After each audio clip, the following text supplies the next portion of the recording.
Jai Hind everyone and welcome you all to the online class of Shri Ram Public School. Here we are back with our civics class and the chapter which was going on was Understanding Secularism. तो ये chapter हमने अपने previous lectures में कुछ हद तक discuss कर लिया था। हमने पढ़ा था अपने प्रीवियस चैप्टर में हमने पढ़ा था वो क्या मीनिंग ऑफ सेक्युलरिज्म, ये हमने अपने लास्ट लेक्चर में डिस्कस किया था। सेक्युलरिज्म का मीनिंग क्या है? जहाँ पर रिलीजन को या रिलीजन की मान्यताओं को, धर्म की मान्यताओं को, धर्म की पावर्स को क्या किया जाए, स्टेट की पावर से अलग रखा जाए। यानी गवर्नमेंट अलग है और धर्म अलग है, इन दोनों को मिक्सअप नहीं करना, यही हमारा सेक्युलरिज्म कहलाता है। Okay, so now proceeding towards, बीच में एक टॉपिक भी आया था, why is it important to adopt secularism, या डेमोक्रेसी में सेक्युलरिज्म क्यों ज़रूरी है। हाँ, ये importance of secularism in a democratic state, second point. और इसके लिए मैंने आपको एक्सप्लेन किया था कि अगर कोई डेमोक्रेटिक कंट्री है जहाँ इक्वालिटी का राइट हर सिटीज़न को मिला हुआ है, then it becomes very much necessary to maintain the spirit of democracy, that it becomes very necessary to maintain equality among all the communities of that country. चाहे वो कोई भी देश हो, अगर वो डेमोक्रेटिक कंट्री है, अगर वो देश एक डेमोक्रेटिक देश है, तो उसकी डेमोक्रेसी की स्पिरिट को बनाए रखने के लिए, उसकी डेमोक्रेसी को स्ट्रांग बनाए रखने के लिए ज़रूरी है कि वहाँ पर उस देश में रहने वाली सभी जो कम्युनिटीज़ हैं, चाहे वो आपकी माइनॉरिटी कम्युनिटी हो, चाहे मेजॉरिटी कम्युनिटी हो, चाहे रिलीजियस कम्युनिटी हो, चाहे आपकी लैंग्वेज पर बेस्ड लिंग्विस्टिक कम्युनिटी हो, लेकिन ये ज़रूरी हो जाता है कि इन सभी कम्युनिटीज़ को हम इक्वालिटी के राइट के हिसाब से उन कम्युनिटीज़ को ये फ्रीडम दें कि वो अपने अपने बिलीफ और अपने अपने जो कस्टम है या कल्चर है उनके हिसाब से रह सकें। ओके, तो ये हुआ importance of secularism in a democratic state. यानी वहाँ पर क्या है कि हर एक देश में ये ज़रूरी है। अब सोचो, अगर आपके देश में एक धर्म है जो कि मेजॉरिटी में है, यानी कोई भी रिलीजन आप ले लीजिए, वो मेजॉरिटी में है, अगर उन्हीं के लोगों की गवर्नमेंट बन जाए और वो सिर्फ उन्हीं अपने रिलीजन के लोगों को, यानी मेजॉरिटी कम्युनिटी के रिलीजन को ही सपोर्ट करना शुरू कर दें, देन व्हाट विल हैपन, फिर क्या होगा? सिचुएशन ये होगी कि जो माइनॉरिटी कम्युनिटी के लोग हैं, जो धर्म के लोग कम नंबर्स में हैं, माइनॉरिटी में हैं, they will start feeling ignored, और ये अनसेटिस्फैक्शन की फीलिंग धीरे धीरे बढ़ते बढ़ते पहले छोटे छोटे लड़ाई झगड़ों में, फिर आगे रियॉट्स में चेंज होती जाएगी, और ये फिर बहुत ज़्यादा भयंकर हो जाएगी, तो सिविल वॉर बन जाएगी। Now what is civil war? Civil war वो कंडीशन होती है जहाँ पर एक ही देश के रहने वाले सिटीजन्स जो हैं, नागरिक जो हैं, वो सब आपस में एक दूसरे को मारने लगते हैं। मारने का मतलब यहाँ स्लैपिंग वगैरह नहीं है, मारने का मतलब killing. Okay, they start killing each other. Okay, तो they start fighting with weapons, हथियारों के साथ। जिनके पास जो भी हथियार हैं, वो सिटीजन्स उन हथियारों के साथ अगर आपस में लड़ना शुरू कर दें, कम्युनिटी बेस्ड लड़ाई शुरू हो जाए, तो वो हमारा क्या कहलाता है? Civil war. तो ऐसी कंडीशन से बचने के लिए ये ज़रूरी है कि एटलीस्ट रिलीजन बेस्ड जो कुछ भी है भाई, वो धर्म को हम क्या करें, मतलब उसको हर धर्म के लोगों को संतुष्ट रखें, सेटिस्फाइड रखें। और इसके लिए ये ज़रूरी हो जाता है कि हम सेक्युलरिज्म की स्पिरिट को डेमोक्रेसी में मेंटेन रखें। तो आज का हमारा टॉपिक बेस्ड है secularism in India. It is the last topic of this chapter, और इसके बाद हम कुछ प्रॉब्लम्स पर डिस्कशन करेंगे। ओके, तो आज का हमारा जो टॉपिक है secularism in India, let's proceed on that.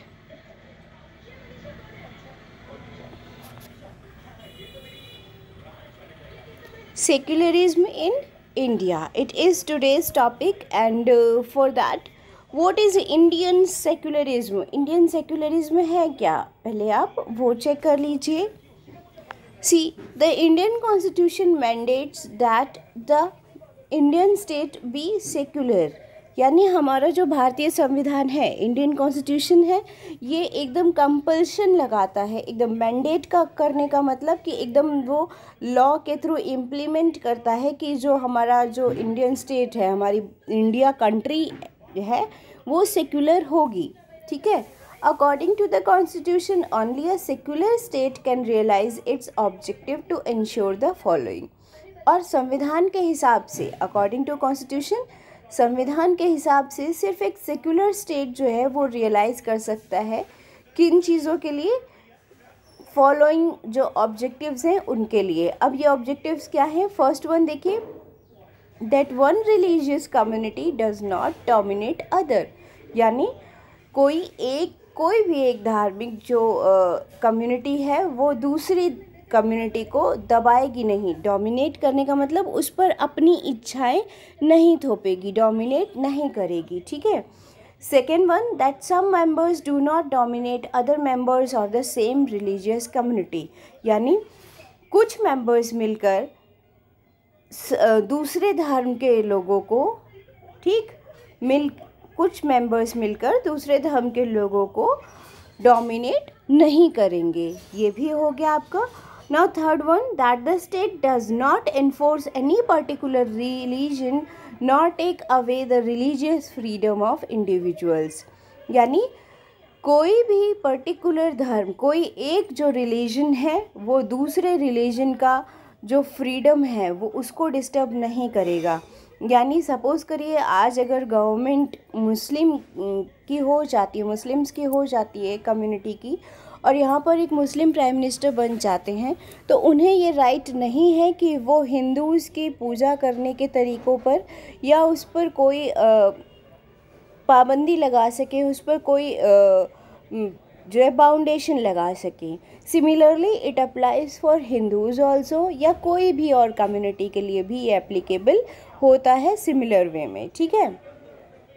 तो ये हो गया क्या कि अगर आप एक धर्म के बेसिस पर कहीं पर भी पावर, मतलब अगर आप कहीं पर भी पावर में आ रहे हैं, गवर्नमेंट में आ रहे हैं, या किसी भी तरह से आप किसी रिलीजियस कम्युनिटी के हेड हो रहे हैं, तो अगर आप पावर में आ रहे हैं तो दैट डजंट मीन्स कि आप अपनी रिलीजियस कम्युनिटी को हाईलाइट करने के लिए दूसरे धर्म को दबाना शुरू करें, या उनके धर्म में इंटरफेयर करना शुरू करें, या फिर उनके रिलीजन को नीचा दिखाना शुरू करें. ऐसी कोई भी एक्टिविटी इंडिया में कॉन्स्टिट्यूशन के हिसाब से क्या होगी? लॉफुल नहीं होगी.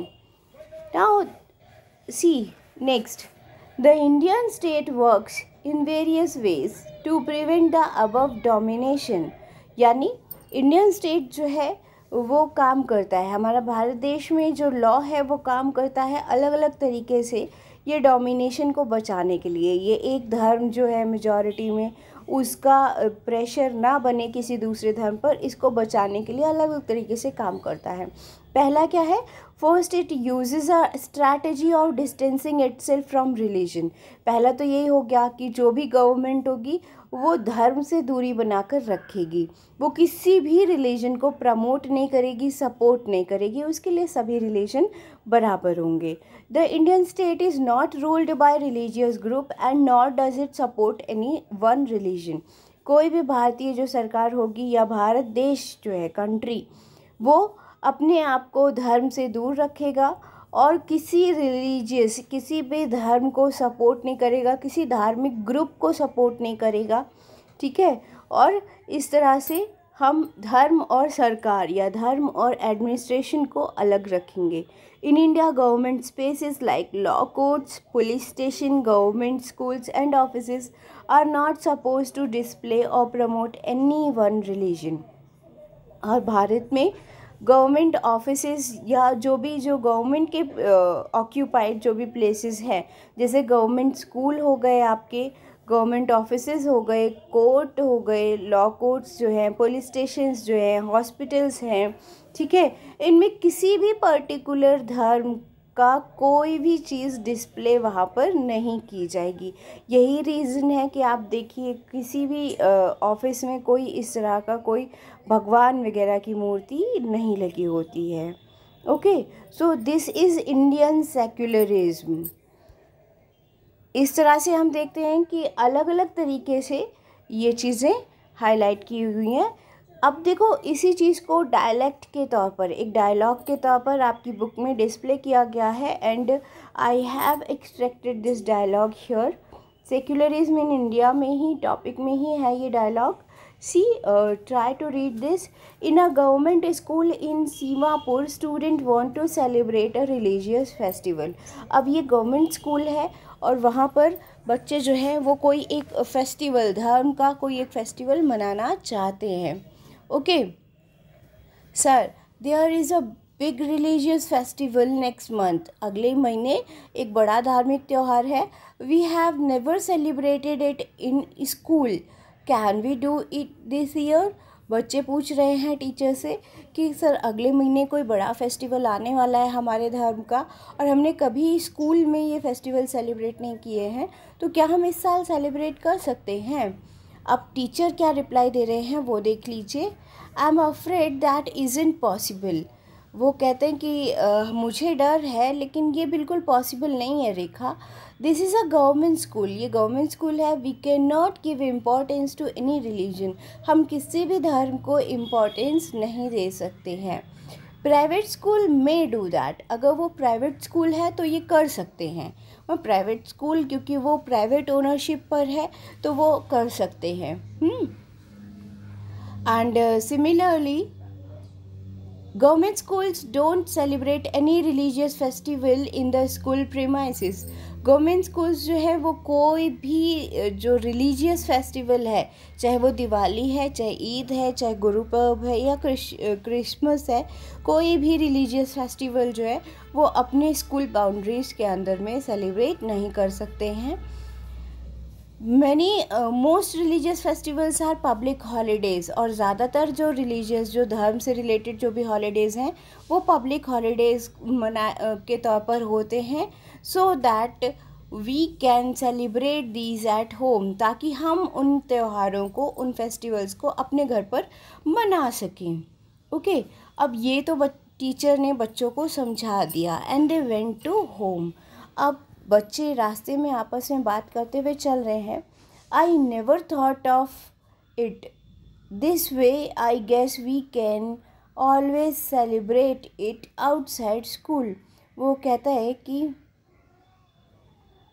मैंने कभी इस तरह से नहीं सोचा था, मेरे ख्याल से हम लोग जो हैं वो इसको क्या करेंगे, अपने स्कूल के बाहर मिलकर सेलिब्रेट कर सकते हैं। तो ऐसा वो बच्चा क्यों कह रहा है, क्योंकि रेखा ने बोला उस अपने क्लासमेट से that anyway we are planning to celebrate it in our locality. Teacher के समझाने के बाद रेखा बोलती है कि कोई बात नहीं, स्कूल में नहीं सेलिब्रेट हो पाएगा, बट हम अपनी लोकेलिटी में, हम अपनी कॉलोनी में ये त्यौहार सेलिब्रेट करेंगे। तो इस तरह से उसका क्लासमेट बोलता है कि हाँ ये तो अच्छा तरीका है, और इस तरह से हम स्कूल के बाहर ये फेस्टिवल सेलिब्रेट कर सकते हैं। So that was the dialogue. अब इसमें देखिए, in the above story board the celebration of religious festival within the school would have been a violation of government policy. अगर इसको स्कूल में सेलिब्रेट किया जाता तो ये स्कूल पॉलिसी के अपोज में होता, गवर्नमेंट पॉलिसी के अपोज में होता, कहीं ना कहीं हमारे कॉन्स्टिट्यूशन को डिसोबे करता। ठीक है, पर ऐसा नहीं किया गया। क्यों? क्योंकि अगर ऐसा किया जाता तो वो रिलीजियस इक्वालिटी को हर्ट करता। हाँ, government schools can not promote any one religion. Government school जो है वो किसी भी एक धर्म को प्रमोट नहीं कर सकते। अगर उन्हें सेलिब्रेट करना है तो वो रोज़ एक फेस्टिवल, रोज़ का मतलब हर धर्म के त्योहारों को वो मनाना शुरू करें, then only it will be like religious equality, और इस तरह से तो पढ़ाई का नुकसान हो जाएगा। सो दैट इज़ वाई कोई सेलिब्रेशन, रिलीजियस सेलिब्रेशन स्कूल में नहीं होना चाहिए। This rule does not apply to private school, लेकिन ये जो है वो प्राइवेट स्कूल्स में एप्लीकेबल नहीं होता ये नियम। ठीक, तो ये हुआ आपका सेकेंड टाइप ऑफ सेक्युलरिज्म जो कि इंडिया में फॉलो किया जाता है, कि गवर्नमेंट ने अपने आप को धर्म से हर तरह से अलग किया हुआ है। अब second way in which Indian secularism works to prevent the above domination is through a strategy of non-interference। यानी दूसरा तरीका किस तरीके से धर्म को हमने इक्वालिटी दी हुई है या धर्म को फ्रीडम दी हुई है कि एज पर द कॉन्स्टिट्यूशन कोई धर्म के मामले में, कोई भी रिलीजियस जो मैटर है उनके धर्म के मामले में कोई सरकार या कोई अथॉरिटी इसमें इंटरफेयर नहीं कर सकती है। This means that in order to respect the sentiments of all religions, यानी हम सभी धर्मों की भावनाओं का सम्मान करते हैं and not interfere with religious practices, और इसलिए हम किसी भी धर्म के जो मान्यताएं हैं, जो उनकी धारणाएं हैं, उनमें कोई इंटरफेरेंस सरकार के तौर पर नहीं करेंगे। The state make certain exceptions for this religious communities also. और इस तरह से सरकार ने इस चीज़ को फॉलो करने के लिए, किस चीज़ को, कि धर्मों की आपसी जो स्वतंत्रता है उसको मेंटेन, जो रिलीजियस फ्रीडम है उसको मेंटेन करने के लिए कुछ पर्टिकुलर एक्सेप्शंस भी बनाए हैं, लॉज में कुछ एक्सेप्शंस भी बनाए हैं। अगर नियम ये कहता है तो उसमें पर्टिकुलरली ये एक्सेप्शन भी माने जाएंगे। जैसे कि यहाँ आपको साइड में मैंने दिखाया हुआ है बॉक्स में, एग्जाम्पल भी दिया हुआ है एक एक्सेप्शन का। ठीक है, क्या एक्सेप्शन है? A group of friends who have recently bought scooter are meeting to go for a ride together। Group है एक फ्रेंड्स का और इन्होंने 2-3 लोगों ने एक नए स्कूटर्स अभी ख़रीदे हैं। They are planning to go for a ride. एक साथ नए स्कूटर्स पर ये लोग राइड पर जा रहे हैं एक साथ। ये लोग साथ में मिले और इन लोगों ने देखो कन्वर्सेशन क्या की। फर्स्ट वन कह रहा है, hey I hope you have a helmet, you know the law in Delhi requires that you wear one, why aren't you wearing a helmet, do you want to be fined। अब first जो दोस्त है वो second वाले से कह रहा है कि देखो क्या मुझे लगता है कि तुम्हारे पास हेलमेट होगा, हाँ, और तुम जानते हो कि दिल्ली में हेलमेट पहनकर चलना एकदम कंपलसरी है। क्या तुम मतलब तुमने हेलमेट क्यों नहीं पहना हुआ है, क्या तुम चाहते हो कि तुम्हारा फ़ाइन लगे? तो अब ये सेकेंड पर्सन क्या रिप्लाई कर रहा है, don't worry I will not be find, चिंता मत करो मेरा कोई फ़ाइन नहीं लगेगा। तो अब इसके बाद में पुलिसमैन उसको आगे फिर चेक भी करता है और वहाँ से वो जब आगे बढ़ते हैं तो फर्स्ट वाला जो फ्रेंड था जिसने हेलमेट पहना हुआ था, he asked from second one, उसने दूसरे वाले से पूछा, hey Paramjeet why won't you be fined, यानी वो पूछता है कि परमजीत तुम्हारा फ़ाइन क्यों नहीं लगा?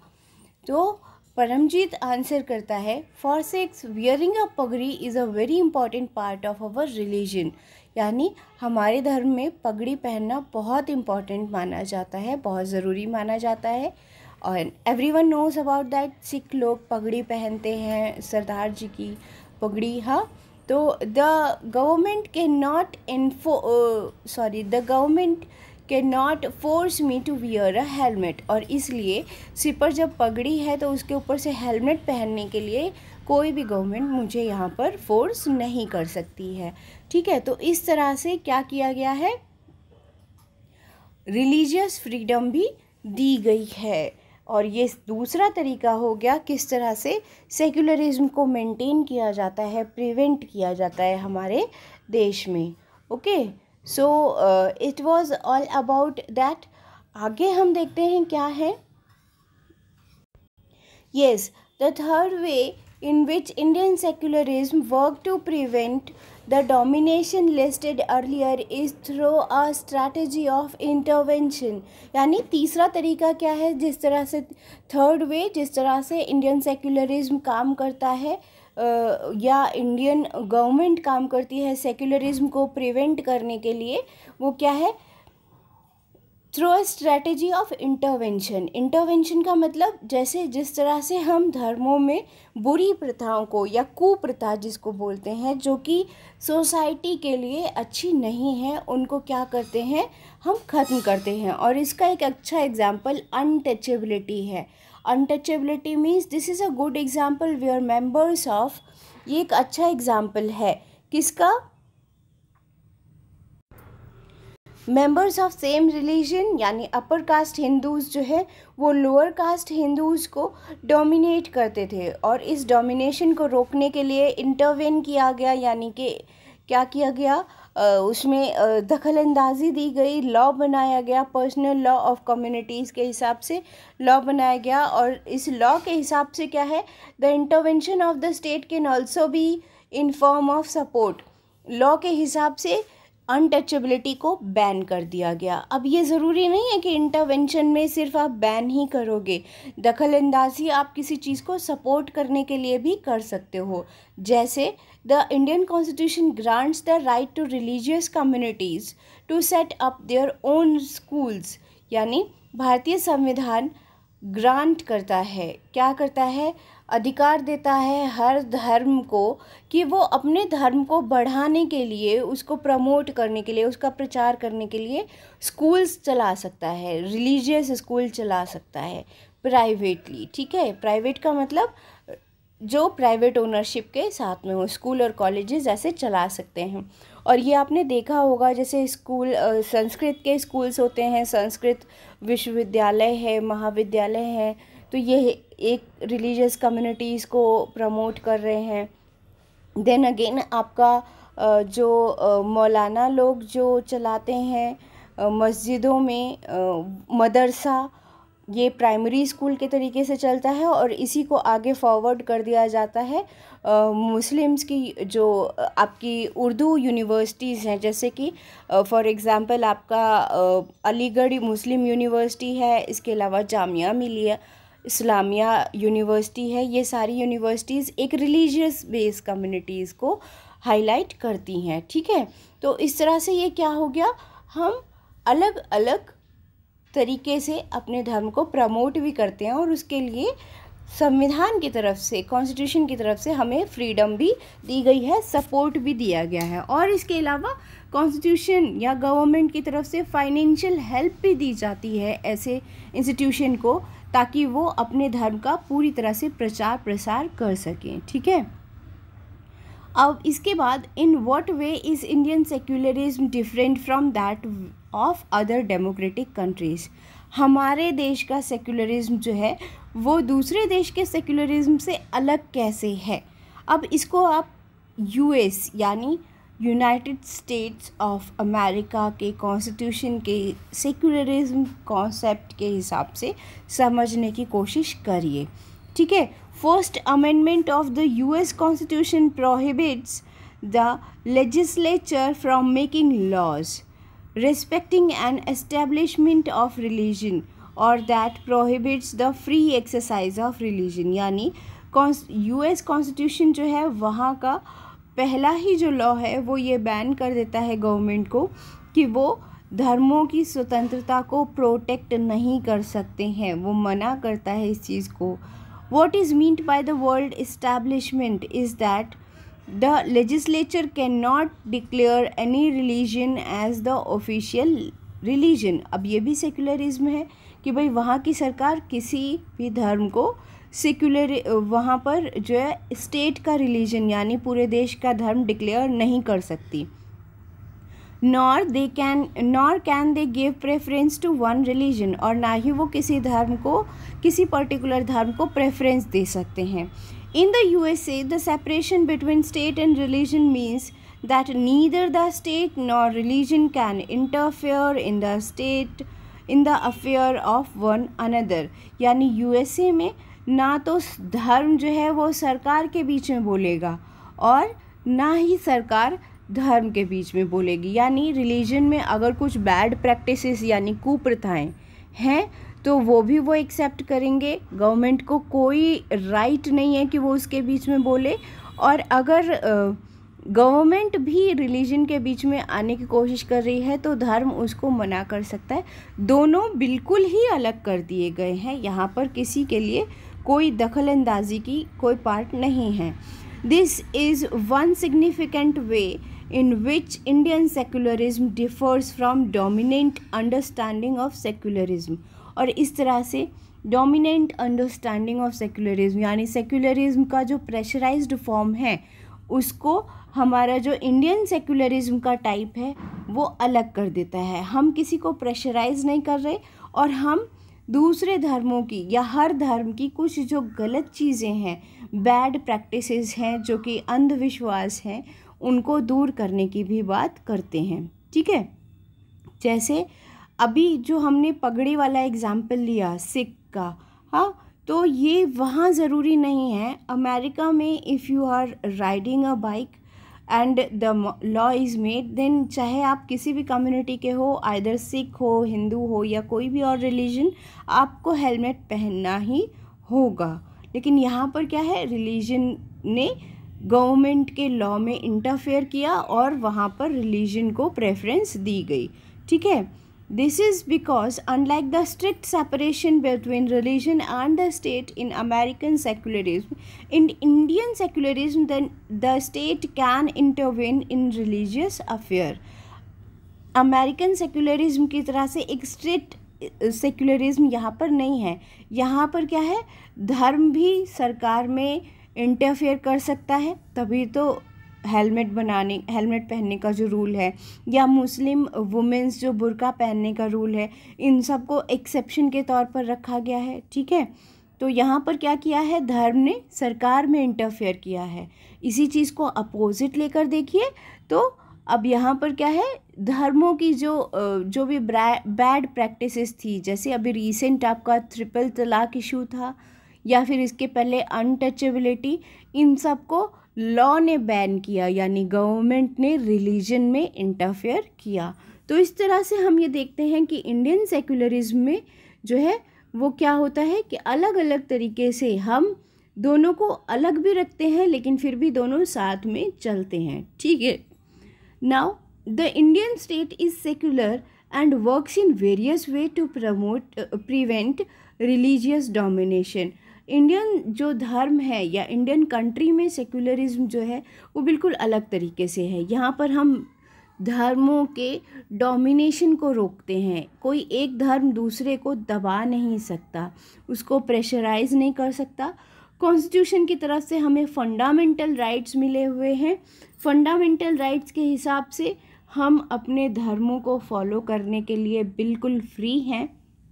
हमें बिल्कुल ये अधिकार मिला हुआ है कि हम अपने कॉन्स्टिट्यूशन को फ्रीली फॉलो कर सकें, एज वेल एज हम अपने धर्म को भी पूरी तरह से फॉलो कर सकें। Indeed it is precisely because such violation happen frequently that we need a constitutional mechanism to prevent them from happening।